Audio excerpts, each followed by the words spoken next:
Hello friends, रज bell को बहुत एंजॉय समस्त करते कि आम दी जन कौन बा एंजॉय करूँ। छुआ तो पाखे ना चलो पिठा ही कर खाईदे। दिन तो पिठा पुड़ी थी मैंने चाउल पोड़ करते रियली कह गले बहुत बढ़िया टेस्टी भी होता। फास्ट टाइम मत एत भल लगे। आज करुच्ची सरू चकुली को मटर तरकारी आबे जोड़ा रखुची ना सेटा इडली छांच नुह। लास्ट वीडियो जन फ्रेंड पचार मनोरमा इडली छांचे पिठा केमती पुरोच से इडली छांच नुह से स्टैंड ओभेन माने बाली देगी ना ता उपरे गैस रे बसा हबो। किंतु बहुत बढ़िया जिनसटे छोट जिनसटे माने यूजफुल बहुत। आप चाहिए से केक ठू आरंभ कर पोड़ पिठा आ मझे तो हजबैंड से चिकेन भी पुरोले सब से हम आईटा ही दिने आपन सहित शेयर करी से केमिति कौन काम करे।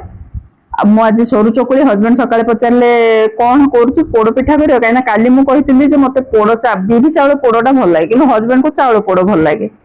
आज भाविले बोधे पोड़ पिठा कर ना सरू चकुली कल ता सहित बोले आम ओडिया वाला ट्रेडिशनल सरू चकुली को मटर तरकारी आज सका जलखिया मान जलखिया ही सीटा करी।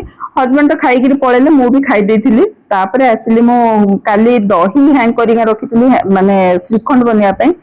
आज फास्ट टाइम मैंगो श्रीखंड बनई माने बैगन पल्ली आंब था बाटिकी से मिसई रखी।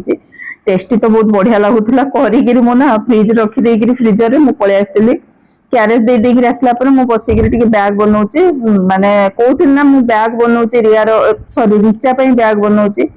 आउ एटा मु मगेइथिली अमेजन से सूताटा सूता तो कहि परिबेनी गोटे प्लास्टिक भलिया लागुची सेटा पूरा स्टिफ रोचे बैग पई बहुत भल अछि कि बनया पई टे कष्ट लागुची कारण एकदम पतला ना सूता भलिया कि टाइम लागुची गोटे डी लाइन कला को मते बोर लागुची।